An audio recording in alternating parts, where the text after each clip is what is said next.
సందర్భం ఏదైనా, స్థలం ఏదైనా, సంఘటన ఏదైనా గత ప్రభుత్వం పైన విరుచుకుపడడం తప్ప కేసీఆర్ గారి పైన, కేసీఆర్ గారి కుటుంబం పైన ఎవరైనా గర్జించే ప్రయత్నం చేస్తే వారి గొంతు నొక్కే ప్రయత్నమే చేస్తూ ఉన్నారు తప్ప ఇప్పటి వరకు ఎస్ఎల్బీసీలో జరిగిన దుర్ఘటన విషయంలో స్పష్టత రావడం లేదు.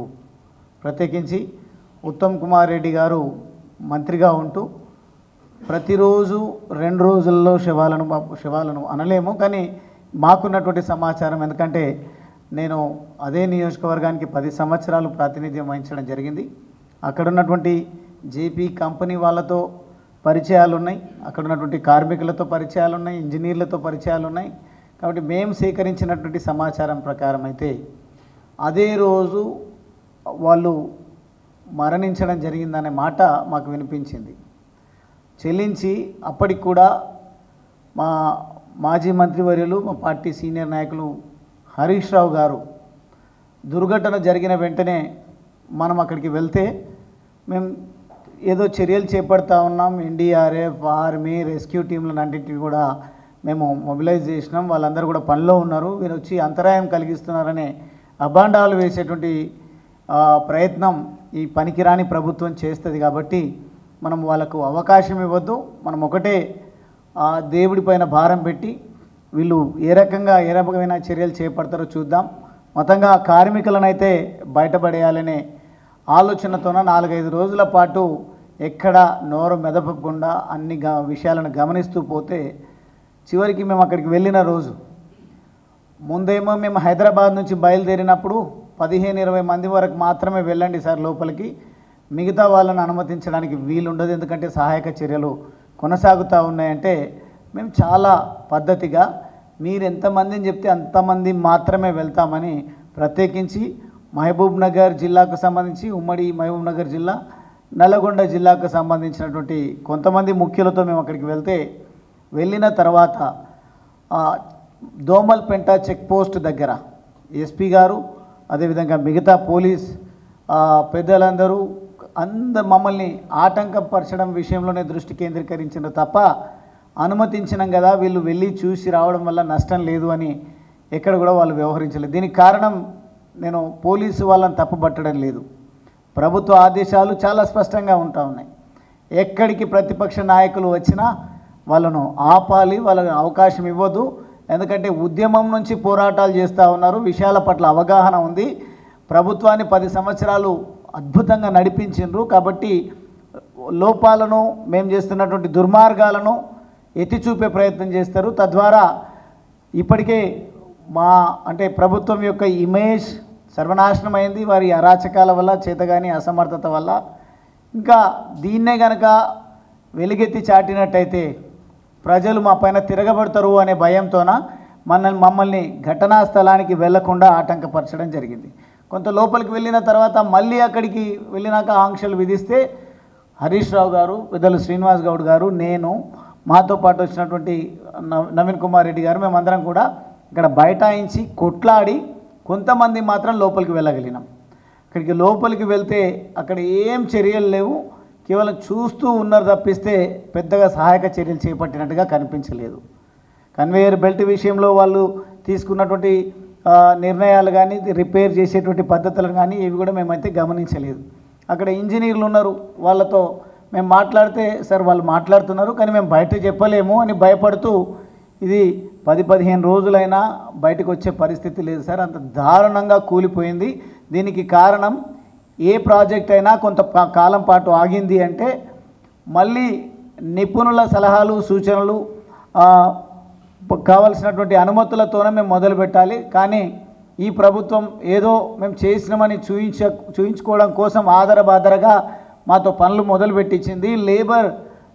కార్మికులు లోపలికి వెళ్ళడానికి భయపడుతూ ఉన్నా వాళ్ళను భయపెట్టించి లోపలికి పంపించి వాళ్ళ చావుకు వీళ్ళు కారణమయ్యిండ్రు అని చాలా స్పష్టంగా చెప్పడం జరిగింది. అక్కడ ఉన్నటువంటి దోమలపెంటకు సంబంధించినటువంటి ప్రజలు ఆ సంఘటన విషయంలో ఎక్కడ విషయాలను బయటకు పంపిస్తారో అని వాళ్ళ ఫోన్లు లాక్కునే ప్రయత్నం, వాళ్ళని భయపెట్టే ప్రయత్నం, ఇక్కడ అక్రమంగా ఇండ్లు కట్టుకొని ఉంటున్నటువంటి వాళ్ళ సంగతి చూస్తామని స్వయంగా అక్కడ ఉన్నటువంటి ఎమ్మెల్యే హెచ్చరికలు చేసినట్ట. దోమలపెంటలో ఉన్నటువంటి ప్రజలను థ్రెటన్ చేస్తూ ఉన్నారు. అదేవిధంగా మన్నెవారిపల్లి, దేవుల తండా, జోగ్య తండా, అదే మాదిరిగా గణపురం, మార్లపాడు తండా, సిద్ధాపూర్, ఆ ప్రాంతంలో అచ్చంపేట మండలానికి సంబంధించినటువంటి ఆ ప్రాంతంలో ఉన్నటువంటి రైతాంగం ఎస్ఎల్బీసీ మాకు వద్దు, మా పంటలు నష్టం జరుగుతాయి, మాకు ఇబ్బందులు జరుగుతాయి, మేము ఉండడానికే కష్టమవుతుందని చెప్తే ఆ రోజు నష్టపరిహారం చెల్లిస్తాం, రిహాబిలిటేట్ చేస్తాం, పునరావాసం కల్పిస్తామని చెప్పి మాటలు మాట్లాడి, అంతెందుకు మొన్న జరిగినటువంటి ఎన్నికల్లో కూడా తుక్కుగూడ దగ్గర స్థలం ఉంది, మీకు రీహాబిలిటేషన్ పునరావాసం అక్కడ కల్పిస్తామని చెప్పేసి మాట్లాడి ఈరోజు ఆ నష్టపోయినటువంటి ప్రజలు ప్రశ్నించే ప్రయత్నం, అడిగే ప్రయత్నం చేసి, ప్రశ్న కూడా కాదు, అడిగే ప్రయత్నం చేసినా మీ అంతు చూస్తా, ఇంకొకసారి కనుక నా దగ్గరికి 6 గంటలకే నా ఇంటికి ఎందుకు వస్తున్నారు, మీకేమైనా నేను బాకీ ఉన్నానా అని బాధ్యత కలిగిన ఎమ్మెల్యే మాట్లాడుతున్నాడు అని అక్కడ ఉన్నటువంటి ప్రజలు వారి ఆవేదన వ్యక్తం చేస్తూ ఉన్నారు. అంటే నష్ట నివారణ చర్యలు చేపట్టకుండా, ఇచ్చినటువంటి హామీలను నెరవేర్చకుండా ప్రశ్నించే వాళ్ళ గొంతు నొక్కే ప్రయత్నమే ఈ ప్రభుత్వం చేస్తూ ఉంది తప్ప ఎట్టి పరిస్థితుల్లో చనిపోయిన కార్మికుల విషయంలో కానీ, నష్టపోతున్నటువంటి ప్రజల విషయంలో కానీ, ఇచ్చిన హామీలను నెరవేర్చేటువంటి విషయంలో కానీ బాధ్యత మరిచి ప్రభుత్వం వ్యవహరిస్తుంది అనడానికి వనపర్తిలో గౌరవ ముఖ్యమంత్రి గారు మాట్లాడినటువంటి పద్ధతి చూస్తూ ఉంటే అక్కడికి వెళ్ళి బీజేపీ గురించి మాట్లాడే అవసరం ఏమొచ్చింది? ఏం తెలియదా ప్రజలకు? ఢిల్లీకి వెళ్ళి లొంగిపోవాలి, ఓటుకు నోటు కేసే కాదు, మేము చేస్తున్నటువంటి దుర్మార్గాల విషయంలో ఎక్కడ మమ్మల్ని ఇబ్బంది పెట్టకండి, మేము జీ హుజూర్ అన్నట్టుగానే ఉంటాము అని మొరపెట్టుకునే ప్రయత్నం చేస్తే నేను అనుకుంటే ఎట్లయినా కొల్లుడు అయిపోయి ఉండొచ్చు. కానీ దాన్ని తప్పుదోవ పట్టించే విధంగా ప్రజలు అమాయకులు అన్నట్టుగా ఢిల్లీకి ఇన్నిసార్లు ఎందుకు వెళ్తున్నారు, ప్రధానితో కలిసే ప్రతి సందర్భంలో ఒకసారి డిప్యూటీ సీఎం గారు కానీ, లేకుంటే ఒకసారి శ్రీధర్ బాబు గారు కానీ, వీళ్ళందరూ ఎందుకు వెంబడి వెళ్తున్నారో ప్రజల్లో విస్తృతంగా చర్చ జరుగుతూ ఉంది ముఖ్యమంత్రి గారి పైన. ముఖ్యమంత్రి గారు తన సీటును కాపాడుకోవడంలో, తన పదవిని కాపాడుకోవడంలో, మళ్ళీ జైలు జీవితం అనుభవించకుండా ఉండాలనే ఆలోచనతో పైరవీ చేస్తూ ఉన్నాడే తప్పిస్తే ఢిల్లీకి వెళ్ళి వరగబెట్టింది ఏమీ లేదు. ఈరోజు కూడా 37వసారి అని పత్రికలు కూడా రాస్తూ ఉన్నాయి, టీవీలలో కూడా చూపిస్తూ ఉన్నారు. 37వసారి ఇంటూ 2, 3 వేసుకున్నా కానీ దాదాపుగా ఈరోజు 100 రోజుల పైననే ఢిల్లీలో ఉంటున్నారు. అంటే ఇక్కడ ప్రజలు ఓట్లేసి గెలిపిస్తే చేత కానీ అలవి కానీ హామీలను ఇచ్చి నెరవేర్చే పరిస్థితి లేక ఢిల్లీ టూర్లు, ఢిల్లీ చక్కర్లు కొడుతూ ఉన్నారు. ఇది కాదు ప్రజలకు కావాల్సింది. ప్రజలకు ఇచ్చినటువంటి హామీలు నెరవేర్చండి, ఏదైనా సంఘటన జరిగినప్పుడు బాధ్యతాయుతంగా వ్యవహరించాలి తప్పిస్తే అభాండాలు ఇతరుల పైన వేయడం అనేది ఎంత మాత్రం సబబు కాదు అని చాలా మర్యాదపూర్వకంగా ఈ ప్రభుత్వానికి తెలియపరుస్తూ ఉన్నాం. ఏ ప్రతిపక్ష నాయకులు కూడా మంత్రులను కలవాలనే ప్రయత్నం చేయరు, అది కూడా ఆన్ ది స్పాట్లో. ఆ రోజు మా హరీష్ రావు గారు, మేమందరం కూడా ఘటనా స్థలానికి వెళ్ళిన తర్వాత వాళ్ళు బయటనే ఉంటున్నారు. మా పెద్దలు శ్రీనివాస్ గౌడ్ గారు మాట్లాడినట్టుగా అక్కడ కావలసినటువంటి ఏర్పాటు చేసినటువంటి వసతులను ఆస్వాదించే పనిలోనే ఉన్నారు తప్ప టన్నల్ దగ్గరికి కూడా వెళ్ళలేదు అని మేము వెళ్ళి అందరితో వాకప్ చేసి సమాచారాన్ని సేకరించి ఏ రకంగా అయితే కార్మికులు బయటపడతారో అనే పద్ధతులు మంత్రి గారికి చెప్పే ప్రయత్నం చేస్తే గేటు దగ్గర ప్రజాప్రతినిధిగా ప్రజల చేత ఎన్నికైనటువంటి నాయకులను అవమానపరుస్తూ మంత్రి గారు టైం ఇవ్వకుండా కొద్దిసేపట్లోనే హెలికాప్టర్ వేసుకుని హైదరాబాద్ రావడం జరిగింది. అంటే కేవలము ప్రజలకు షో ఆఫ్ చేయడం కోసమే తప్పిస్తే ఆ జరిగిన దుర్ఘటన విషయంలో ఇప్పటికీ ఎట్టి పరిస్థితుల్లో ప్రభుత్వము వాళ్ళకు కావలసినటువంటి సహాయం కానీ, హామీలు కానీ, ధైర్యం కానీ ఇచ్చేటువంటి ప్రయత్నం చేయటం లేదు.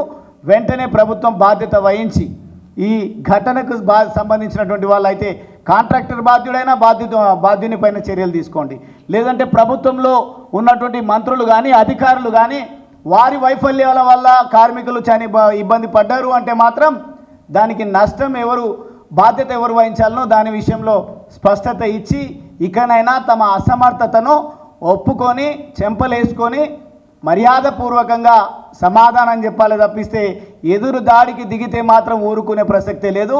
సందర్భం వచ్చింది, ఇక నుంచి ఉధృతం అవుతా ఉన్నాయి. మేమే కాదు, ప్రజల నుంచి పూర్తి స్థాయిలో ప్రభుత్వం పైన పోరాటం చేసేటువంటి ఆలోచనలు ప్రజల్లో కలుగుతూ ఉన్నాయి. కాబట్టి ప్రజలు ఒకసారి ప్రతిఘటించడం మొదలు పెడితే ఈ ప్రభుత్వ తరం కాదు తట్టుకోవడం అని ఈ సందర్భంగా తెలియజేస్తూ ముఖ్యమంత్రి గారు బాధ్యత వహించి కార్మికులను ఆదుకోవాలని నేను విజ్ఞప్తి చేస్తా ఉన్నాను.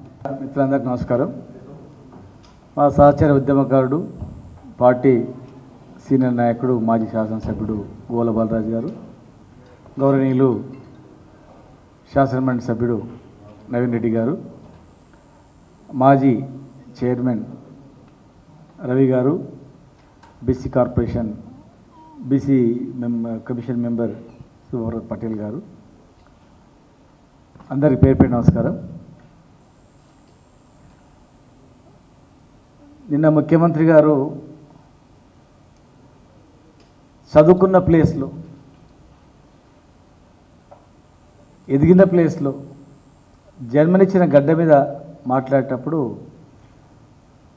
ఇంకా ఏవో పెద్ద హామీలు వస్తాయని అనుకున్నాం, చాలా హామీలు ఇస్తారని అనుకున్నాం. కానీ యథావిధిగా కేసీఆర్ని తిట్టడం, బీఆర్ఎస్ మీద దుమ్మెత్తిపోయడం,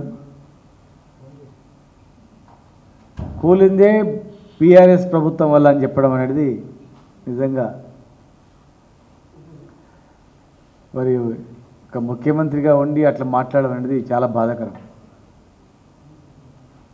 ప్రజలు అంత పెద్ద అవకాశం ఇచ్చిండ్రు. జిల్లా ప్రజలందరూ కూడా అరే మన జిల్లాకు బూర్ల రామకృష్ణ తర్వాత నెక్స్ట్ మళ్ళీ జైపాల్ రెడ్డి లాంటి మహాయోధునికే అవకాశం దొరకలేదు ముఖ్యమంత్రిగా. మరి చిన్న వయసులో అంత మంచి అవకాశం దొరికింది. ముఖ్యమంత్రి కానప్పుడు ఏదన్నా మాట్లాడవచ్చు, కానీ ముఖ్యమంత్రి అయిన తర్వాత వాస్తవాలు మాట్లాడతారు, జిల్లాకి ఏదైనా చేస్తారు అనుకున్నాం. కానీ ఇక రోజు ఓ తండ్రి లాంటి కేసీఆర్ని, తెలంగాణ తెచ్చిన నాయకుడిని, ఆ ప్రభుత్వాన్ని రోజు పాడిందే శాస్త్రం చెప్పినట్టు తప్ప ఏం లేదు అక్కడ. అసలు సావుకు కారణాలు ఎవరు? ఎస్ఎల్బీసీలో చనిపోతుందని చెప్తున్నారు. ముఖ్యంగా అందరూ కూడా ఎవరు చెప్పినా కానీ అయిపోయింది, చనిపోయింటారు, లేరని.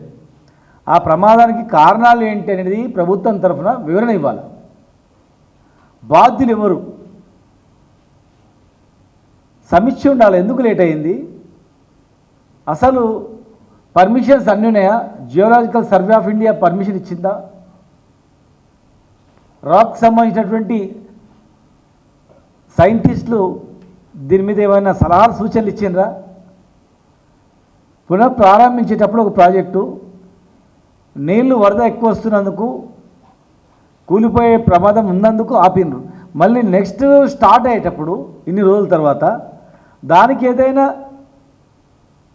ఎవరైనా ఈ పని చేయండి అని చెప్పి ఏదైనా సర్టిఫికేట్ ఇచ్చిందా? ఏమైనా సూచనలు ఇచ్చిందా? ఏది లేదు. హడావుడిగా అనుభవం లేనటువంటి వాళ్ళ చేతిలో పెడితే గిట్లే ఉంటుంది. ఎవరైనా దానికి అనుభవం ఉన్న వ్యక్తులు ఉంటే దానిలో లేదు చెప్పినట్లని వినాలి. అనుభవం లేకపోయినా కనీసం ఎవరైనా చెప్పిందనే వినాలి. అనుభవము లేకపోయా ప్రభుత్వంలో మంత్రులకు. ఒకవేళ అనుభవము మాకు అన్నీ తెలుసు అనుకొని వాళ్ళే సైంటిస్టులము, వాళ్ళే ఇంజనీర్లము, మాకే అంతా ఉందన్నట్లు ఎవరేంది అడిగేదని చెప్పి పోతే గిట్లయితుంది.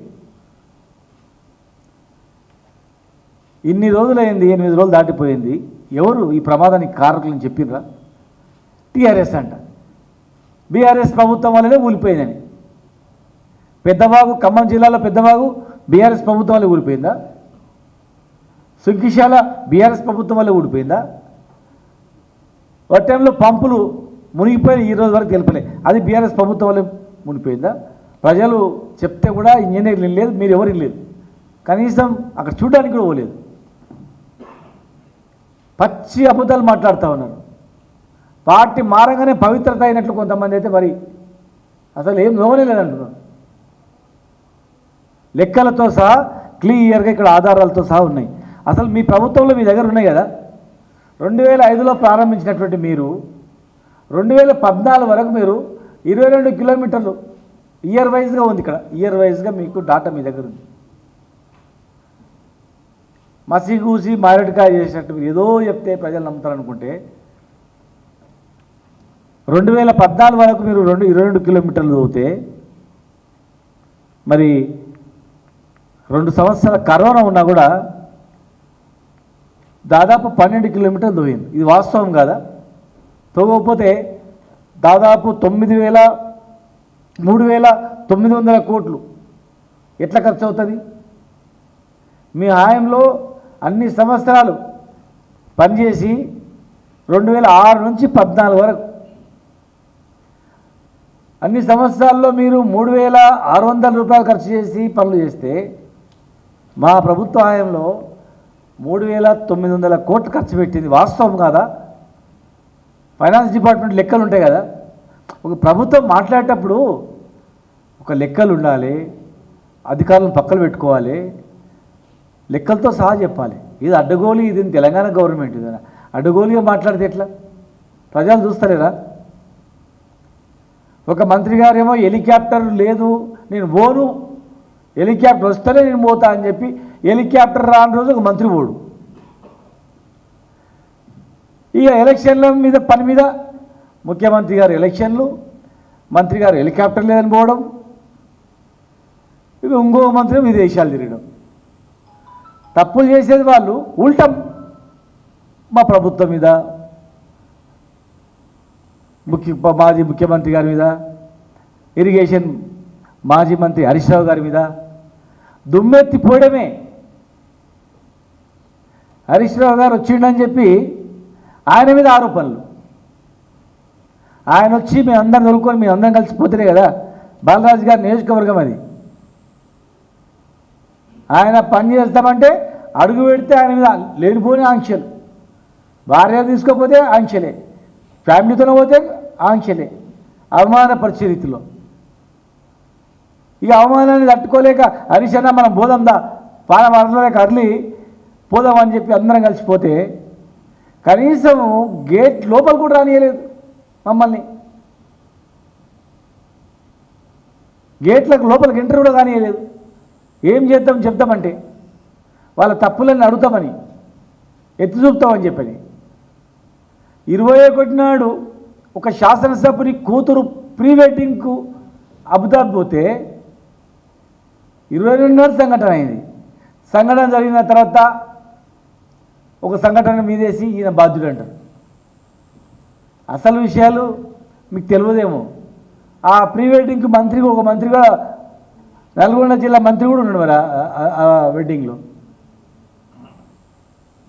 హరీష్ రావు గారు ఏమన్నా ఇరిగేషన్ మంత్రియా, లేకపోతే ప్రభుత్వంలో ఏమన్నా నీటిపారుదల శాఖకు సలహాదారుడా? ఏముంది? ఆయన దుబాయ్ పోయినందుకు మీరు పని చేయలేదు. ఎక్కడ ఏ సంఘటన జరిగితే వీళ్ళు బాధ్యులు అంటే వీళ్ళు ఏమైనా హోమ్ మినిస్టరా, లేకపోతే అక్కడ ఏదైనా గవర్నమెంట్లో ఏమైనా కీలక పోస్ట్ ఉన్నాడా? ఎక్కడ ఏం జరిగినా వీలే కారణం అనడం ఏమన్నా న్యాయం ధర్మం ఉందా? అదే ప్రీ వెడ్డింగ్లో ఒక మంత్రి ఉన్నాడు, మీ పార్టీ వాళ్ళు చాలామంది ఉన్నారు. అట్లా అనుకొస్తే ఈ సంఘటన జరిగినప్పుడు ప్రభుత్వంలో మీరు ఎక్కడో కూడా ఉండాలి, కానీ ఈయనకేం సంబంధం? ఎక్కడో జరిగితే ఏదైనా గొడవ జరిగితే వీళ్ళే బాధ్యత అంటారు, ఏదైనా హత్య జరిగితే వీళ్ళే బాధ్యత అంటారు, ఏం మాట్లాడతలేరంటారు. ప్రభుత్వం మీ చేతిలో ఉంది, లా అండ్ ఆర్డర్ మీ చేతిలో ఉంది. డీజీపీ మీరు చెప్పిన మాట వింటాడు. ఒక హింసాత్మక సంఘటన ఉన్నప్పుడు డీజీపీ వివరణ ఇవ్వాలా? అలాంటిది ఏం లేదు. ఎలక్షన్లప్పుడు ఇట్లే మాట్లాడినా నమ్మిరు, ఇది ఇట్లే మాట్లాడితే నమ్ముతారు అనుకుంటున్నారేమో. ఊర్లలో పోయి చూడండి, రెడీగా ఉన్నారు వాళ్ళు, సలాకి కాల్చి రెడీగా ఉన్నారు. సమయం వచ్చినప్పుడు ఏడ పెట్టాలను ఏడ వస్తాను అవుతానికి రెడీ ఉన్నారు. కొత్తస్తమానం ఎప్పుడు మాట్లాడడము, కేసీఆర్ తిట్టడం, హరీష్ రావు గారిని తిట్టడం, కేటీఆర్ గారిని తిట్టడం, ఇదే పని. ప్రభుత్వం మీ చేతిలో పెట్టినప్పుడు పరిపాలన గాడిలో పెట్టాలి, లా అండ్ ఆర్డర్ను కంట్రోల్లో పెట్టుకోవాలి, బాధ్యుల మీద యాక్షన్ తీసుకోవాలి. అసలు ఎస్ఎల్బీసీ స్టార్ట్ చేసే ముందు ఎవరిని అడిగి చేసారు, ఏం ఆధారాలు ఉన్నాయి, ఎవరు సర్టిఫికేట్ అడగాలి, అధికారులను అడగాలి. ఒక విహారయాత్రకు పోయినట్టు పోయి చేపల పులుసు తిని కమ్మ ఉందా లేదని చెప్పి మళ్ళీ వాపసు రావడం కాదు అక్కడ. మేము 4-5 రోజుల వరకు కూడా ఒక్క మాట మాట్లాడలేదు. ఎందుకంటే అది భావ్యం కాదు, మీరు పని చేయాలని. మీరు ఎప్పుడైతే విమర్శలు చేస్తున్నారో అప్పుడు చేయాల్సి వచ్చింది. కనీసం సూచనలు ఇద్దామంటే మీకు ఆ ఓపిక కూడా లేదు. మంత్రులకు అసహనం, వాళ్ళకి ఎక్కువ అసహనం ఉంది. ఇక 3 ఏళ్ళలో ఎలక్షన్ వస్తుందంట, మరి వస్తుంది. వీళ్ళు అనుకుంటారేమో ఇంకా 10 ఏళ్ళ వరకు ఎలక్షన్ రాదనుకుంటారేమో, లేకపోతే ఏదో రాజకీయ పాలన అనుకుంటారేమో, మేమే కంటిన్యూ ఉంటామని.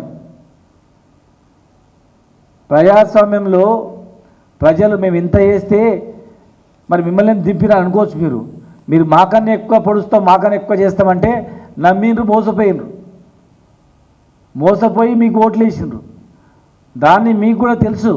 కానీ దాన్ని ఏదో కప్పిపుచ్చి మా ఎమ్మెల్యేలను అవమానపరచుకుంటా, లేదు మైండ్ గేమ్ ఆడుకుంటా, మమ్మల్ని విమర్శించుకుంటా, ఇబ్బంది పెట్టుకుంటా, ఉల్టా మేము పని చేయమంటే మా మీదనే ఉల్టా దబాయించుకుంటా చేస్తే సరిపోతుంది. ఈ రాష్ట్రంలో ప్రజలందరూ కూడా బడుగు బలహీన వర్గాల వాళ్ళు గమనిస్తున్నారు, బహుజనులు గమనిస్తున్నారు, రైతు బిడ్డ, రైతులు ముఖ్యంగా అన్నం పెట్టిన రైతు గమనిస్తున్నాడు. రైతుకు కులం గిలం ఏం లేదు. ఏదో ధనమని ఏదో మోసపోయిన రైతు మోసపోయి ఓట్లు వేసిండు, అరే మనం ఇంకా బాగుపడతాం రా అని. అంతే తప్ప వేరే ఏం లేదు అక్కడ. మీ వరలో చిక్కుకున్నారు, బయట పడ్డరు. ఇప్పుడు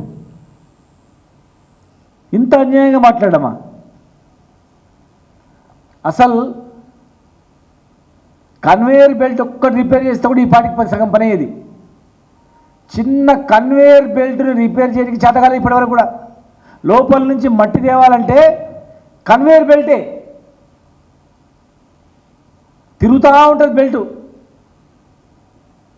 అక్కడ మట్టి వేస్తే దండం వస్తూనే ఉంటుంది లోపలికి నుంచి, ఎంత తీసిందంత. Easy method. టన్నల్లో కానీ ఈవెన్ బొగ్గు గన్లో కానీ పనిచేసేది ఓన్లీ కన్వేయర్ బెల్టే. మొత్తం బయటికి రావాలంటే, మట్టి రావాలంటే ఆక్సిజన్ పంపించడము, లోపల పని చేయడం. నువ్వు పోతున్నారు అడ్డం దొడ్డంగా లోపల మొత్తం మిషన్ సామాన్లు పడి ఉన్నాయి, కట్ చేయట్లేదు. దానికి డిసిజన్ తీసుకునికే 10 రోజులు అయింది మీకు అది కట్ చేయడానికి. మిషనరీ కట్ చేయడానికి 10 రోజులు పట్టింది. కన్వేయర్ బెల్ట్ రిపేర్ చేయడానికి ఇంతవరకు కాలే. ఎప్పుడు చెప్పినా పత్రిక ముఖ 2 రోజులు అయిపోతాయి. 2 రోజులు అదుపులోకి వస్తాయి. ఉన్న పానాలు గాలి కలిసిపోయి ఇప్పుడు శవాలు దేవుళ్ళు ఆడుకునే పరిస్థితి వచ్చింది. ఏడుందని ఇప్పుడు దొరికితే చాలన్నట్టుంది.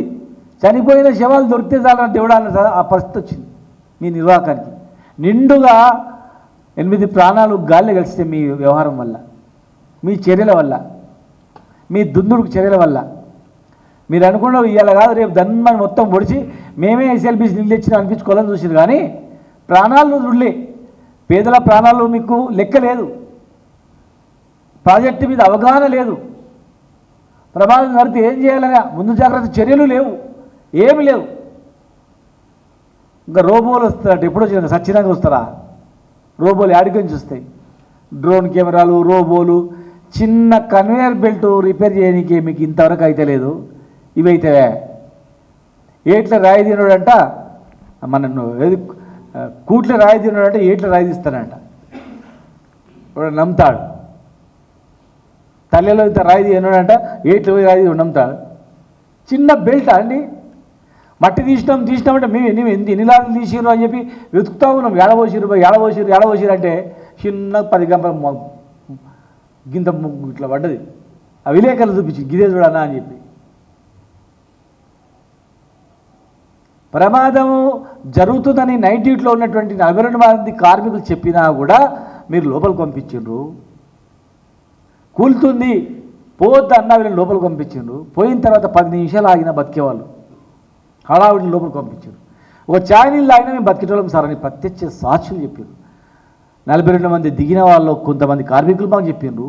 లోపల జరుగుతుంటే అట్లా కూలుతుంటే ఇక్కడ 4 మీటర్ల దూరంలో ఉండి కూల్చుట చూసి ఎందుకు కురుకొచ్చిన కార్మికులు కూడా చెప్పారు కావాలంటే అక్కడనే ఉన్నారు, ఆడనే ఉన్నారు కార్మికులు. 3 నెలల జీతాలు ఇవ్వాలి వాళ్ళకు. అంత లోపల టన్నల్లో పోయి రోజు 10 గంటలు పనిచేసే కార్మికునికి మీరు ఇచ్చే జీతం 500 రూపాయలు రోజుకు. 30 రోజులు పనిచేస్తే 15,000 రూపాయలు. ఇంత దారుణమా? అది కూడా 3 నెలల బకాయి వాళ్ళకి ఇవ్వకుండా పెట్టుకోవడం ఎంత దారుణం చెప్పండి. ఇవన్నీ మానవ హక్కుల సంఘం ఎక్కడ ఉంది? జాతీయ మానవ హక్కుల సంఘం ఎక్కడ ఉంది? చనిపోయిన వాళ్ళంతా పేదవాళ్ళు, దళిత బిడ్డలు, మరి వాళ్ళ ఆ సంఘాలు ఎక్కడున్నాయి? ఆ న్యాయస్థానాలు ఎక్కడ ఉన్నాయి? దయచేసి న్యాయస్థానాలు కూడా విచారించాలని చెప్పి మేము డిమాండ్ చేస్తూ ఉన్నాం. సంఘటన స్థలాన్ని వెళ్ళి పరిశీలించాలని, ఆ కార్మికులు ఇచ్చినటువంటి సుమోటలు తీసుకోవాలని చెప్పి మేము రిక్వెస్ట్ చేస్తూ ఉన్నాం, ప్రార్థిస్తూ ఉన్నాం. లేదంటే ఒక విచారణ కమిటీ వేసి ఆ డ్యూటీలో ఉన్న 42 మంది కార్మికులను, సంఘటన జరిగినప్పుడు ఉన్నటువంటి కార్మికులను వాళ్ళ యొక్క స్టేట్మెంట్ రికార్డ్ చేసి ఎవరి తప్పైతే వాళ్ళ మీద యాక్షన్ తీసుకోండి. గత ప్రభుత్వాన్ని తప్ప, ఈ ప్రభుత్వాన్ని తప్ప, గత ప్రభుత్వం పోతు చెప్పిపోయిందా? ఎలాంటి కారణం అవుతుంది? గత ప్రభుత్వం ఎందుకు కారణమవుతుందో చెప్పండి, విచారించండి మీరే. ఇక్కడన్నా ఒక బాయిలో ఒక పిల్లగాడు కూరుకపోతే దేశం మొత్తం, బోర్బాయిలో ఊరుకపోతే దేశం మొత్తం అల్లకల్లోనయ్యేది. కళ్ళ ముందర ఇరుక్కపోయిందని తెలిసినా 8 రోజులైనా కనీసం శవాలు కూడా దొరికే పరిస్థితి లేదంటే, అడిగే నాతుడే లేదంటే ఏమైపోయినాయి ఇవన్నీ, ఈ నోట్లన్నీ? ఒక చిన్న కిడ్నాప్ చేస్తే మొత్తం దేశమే కింద మీద అయిపోతున్నాయి. మరి 8 మంది ప్రాణాలు కావా? వీళ్ళు మనుషులు గారా? ఎవరు అడిగటం లేదనే? మీ చర్యలు చెప్పకుండా, మీరు చేసే పని చెప్పకుండా ఎవడైనా కన్వేయర్ బెల్ట్ ఇప్పటి వరకు రిపేర్ చేపియాడా?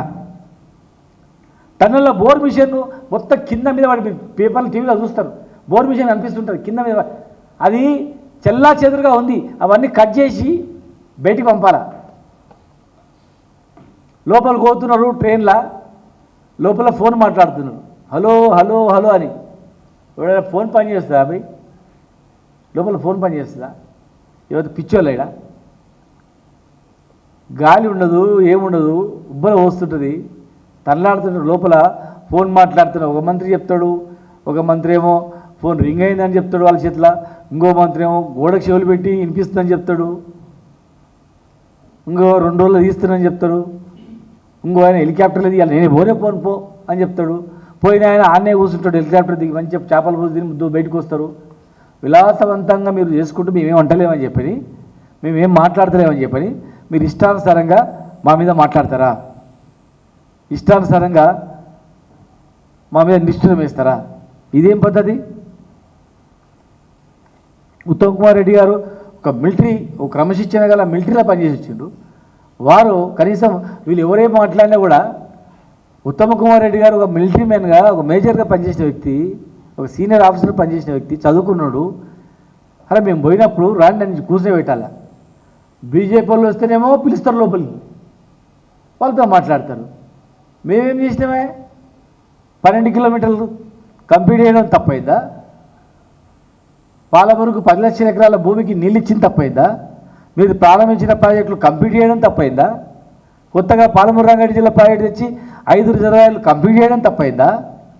వలసలు పోకుండా ఆపడం తప్పైందా? 5 జిల్లాల్లో 5 మెడికల్ కాలేజీ కట్టి పేదవాళ్ళకు వైద్యం అందించి బతికించడం తప్పైందా? పేదవాళ్లకు 100 పైగా గురుకులాలు ఏర్పాటు చేసి బీసీ, ఎస్సీ, ఎస్టీ, ఓసీలో ఉన్నట్టు పేదలకు కూడా రిజర్వేషన్ ఇచ్చి స్కూళ్ళు పెట్టి అన్నం పెట్టి చదివించడం తప్పైందా?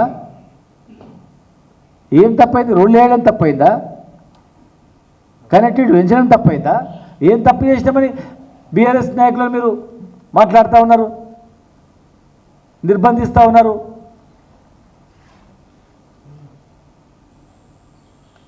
ఆ చనిపోయిన పక్కన చనిపోయిన కార్మికులు వాళ్ళు వంట చేసుకొని తింటున్నారు. వాళ్ళు మీరు పోయి చూడండి, సామాన్లు కూడా సరిగా లేవని చెప్తారు.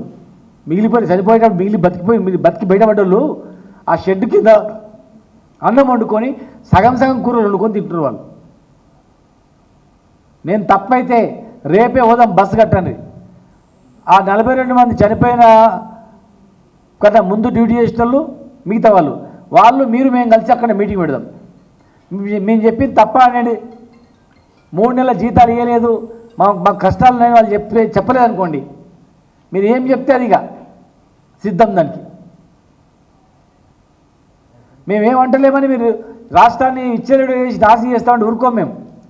ఎందుకంటే మేము తెలంగాణ తెచ్చిన వాళ్ళం, మేము తెలంగాణ గురించి కొట్లాడిన వాళ్ళం, మేము తెలంగాణ గురించి జైలులో పోయిన వాళ్ళం, మేము అనేక పోరాటాలు చేసిన వాళ్ళం. మాకు బాధ కలుగుతుంది. మేము పెంచి పెద్ద చేసినటువంటి మా తెలంగాణ నష్టం చేస్తున్నారంటే, నష్టం జరుగుతుందంటే మేము ఊరుకోం. మేమేం భయపడం దానికి. డెబ్రీస్ తీయకుండా లోపల ఏం కట్ చేయకుండా ఎట్లకించి బయటకు వస్తాయి అవన్నీ. శ్రీశైలం ఖాళీ అవుతుంది, నీళ్ళు ఖాళీ అవుతున్నాయి. అక్కడ తాగడానికి నీళ్ళు రావు. రేపు హైదరాబాద్ కష్టమవుతుంది, నల్గొండ కష్టమవుతుంది, మహబూబ్నగర్ జిల్లాకు కష్టమవుతుంది. దాదాపు నల్గొండ మహబూబ్నగర్ జిల్లాలో దాని మీద ఆధారపడి 12-13 లక్షల ఎకరాలు నాటేసారు. ఇప్పుడు ఆంధ్రాకు నీళ్ళు తీసుకపోతే ఆపుతలేరు. శ్రీశైలం గండి కొట్టి తీసుకపోతే మాట్లాడతలేరు. కనీసం ఆ ఆయకట్టు ఎంత ఉంది, ఎంత నారేసిండ్రు, ఈ నీళ్ళు ఎప్పటి వరకు వస్తాయి, మరి ఏం చేయాలని సమస్యనే లేదు దాని మీద. జూరాల కింద కూడా ఎండిపోతుంది మొత్తం. ఇప్పుడు భీమా నెట్టెంపాడు అవన్నీ వేసుకున్నారు, నాటు వేసుకున్నారు. జూరాల కింద జూరాల ఎండిపోతుంది. జూరాల పైన కర్ణాటక వాళ్ళ ప్రభుత్వమే ఒక 20 టీఎంసీలో, ఒక 5 టీఎంసీలో ఒక 10 టీఎంసీ నీళ్ళు వదిలిపించచ్చు. రిజర్వాయర్లు నీళ్ళు ఉన్నాయి అక్కడ పైన, దాని మీద ఎలాంటి సమీక్ష లేదు.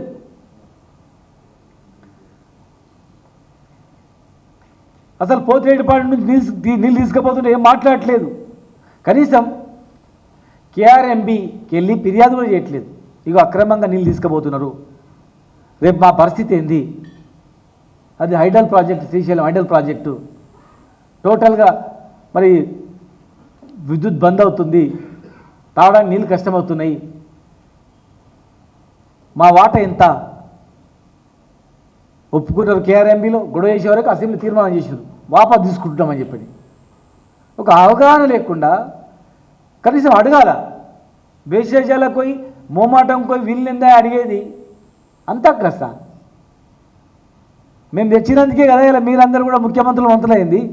మేము రాష్ట్రం చేయకుంటే ఆంధ్రప్రదేశ్ గవర్నమెంట్లో మీకు చిన్నగా కుక్కకు బొక్కేసినట్టు గదొక్కటి గిదొక్కటి ఇచ్చి ఇట్లా పనికి మాలిన పోస్టులు ఇచ్చి కూర్చుని పెడుతుంది. గట్టిగా మాట్లాడితే ఉన్న పోస్ట్ వీక్ పాడేస్తుంది. ఇలా మేము తెచ్చినందుకే కదా, మేము పోరాటాలు చేసినందుకే కదా, తెలంగాణ వచ్చినందుకే కదా ముఖ్యమంత్రి మంత్రులు ఇంత హోదా వచ్చింది.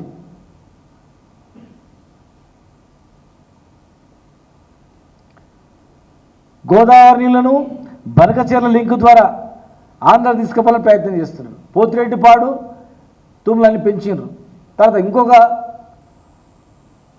మళ్ళీ ఇంకొక లిఫ్ట్ స్టార్ట్ అయింది అక్కడ అదనంగా సోమశిల దగ్గర. మీరు సముద్రంలో నీళ్ళు కలవ వృధా పోకుండా ఉన్న నీళ్ళని ఎట్లా వాడుకుందామని చెప్తే ఓకే, వరదలు పోయేటప్పుడు. ఇప్పుడు నిలువ ఉన్నప్పుడు డ్రింకింగ్ వాటర్ని కూడా వదిలిపెట్టి మీరు ఇట్లా చేయడం అనేది మరి ఎంతవరకు సమంజసం? ఇలా ఒక ఎంపీ గారు కూడా మాట్లాడుతూ హరీష్ రావు గారు అంటే రోజుకొకరు హరీష్ రావు గారిని మాట్లాడితే అపస్పాలు చేస్తే వీళ్ళు గాంగా అవుతారండి. కేటీఆర్ గారిని తిడితే కేసీఆర్ని తిడితే వీళ్ళు గాంగా అవుతారండి. ఇది ఈరోజు ఆ పరిస్థితి లేదు. స్వయంగా హరీష్ రావు గారు మేమందరం పోయి అర్ధగంట సేపు నిలబడ్డాం గేట్ కాడ. ఒక 10 సంవత్సరాలు ఆ ఏరియాకు ఎమ్మెల్యేగా ఉన్నారు, విప్గా పనిచేసిండు. ఒక ఎడ్యుకేటెడ్, ఒక లా స్టూడెంట్, ఒక ఎంబీఏ స్టూడెంట్ పోయి మాట్లాడితే కూడా ఆయనను బాలరాజు గారికి గేట్ కాడ రానియలేదు, అవమానపరిచింది అక్కడ. అయినా సరే నా నియోజకవర్గం వాళ్ళ ప్రాణాలు ముఖ్యము. మనం అందరం మాట్లాడతామంటే ఇం లేదు. హరీష్ రావు గారు అందరం పోయినాం, మాట్లాడితే కూడా రానియలే, దగ్గర రానియలేదు. పైగా ఈరోజు లేనిపోని మాటలు మాట్లాడడం చాలా విడ్డూరంగా ఉంది. వారు తెలియదు, మాట్లాడేటోళ్లకు వాళ్ళ మంత్రి కూడా పెళ్లిళ్ళు ఉండడం తెలియదు. కావాలంటే మరి కొంతమంది మంత్రులు అయితే క్రికెట్ మ్యాచ్ కూడా పోయినట్ట. మరి ఇక్కడ సంఘటన జరిగితే వేరే కొంతమంది మంత్రులు క్రికెట్ మ్యాచ్ చూసిండ్రు, కొంతమంది పెళ్ళిళ్ళకు పోయినరు. మరి బాధ్యత గల వ్యక్తులేమో అన్నీ చూడవచ్చు అక్కడ పోయి. మరి మేము మా నాయకుడు, మా పార్టీ సహచర ఎమ్మెల్యే, పార్టీ సీనియర్ నాయకుడు కూతురు ప్రీ వెడ్డింగ్ పోతేనేమో ఇన్ని లేనిపోయిన అబ్బండాలు. అసలు తెలంగాణని ఏం చేద్దామని కూడా మాకు అర్థం కావట్లేదు. తెలంగాణని ఏ రకంగా నాశనం చేద్దాం అనుకుంటూ మాకు అర్థం కావట్లేదు. వీళ్ళ వ్యవహారం ఎట్లుందంటే, పనిమంతుడు పందిరేస్తే కుక్కతో కదని పందిరి ఊసి పడిపోయిందంట. అట్లుందన్నమాట. ఈ రకంగా వాళ్ళ వ్యవహారంగా మన మీద వేయడం తప్ప వేరే ఏం లేదు వీళ్ళకు.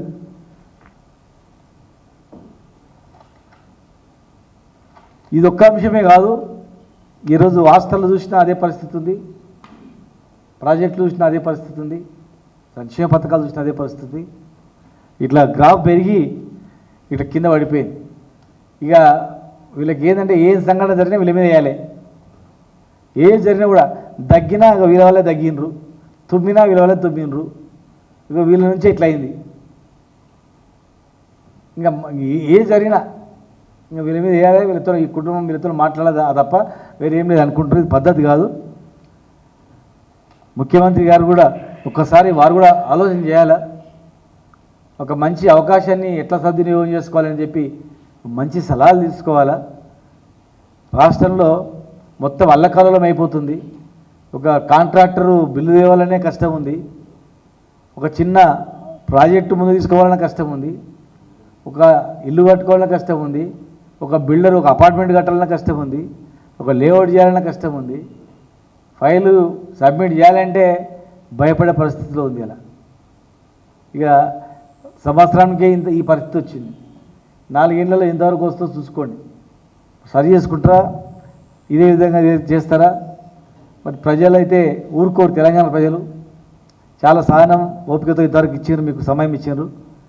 ఈ మాటలు బంద్ చేసుకోకుండా ఇదే విధంగా కొనసాగితే మాత్రం ఖచ్చితంగా తగిన మూల్యం మీరు చెల్లించుకోవాల్సి వస్తుందని చెప్పి మీ ద్వారా తెలియజేస్తున్నాం. Please subscribe to the channel and download the Politicos app from the links in the description.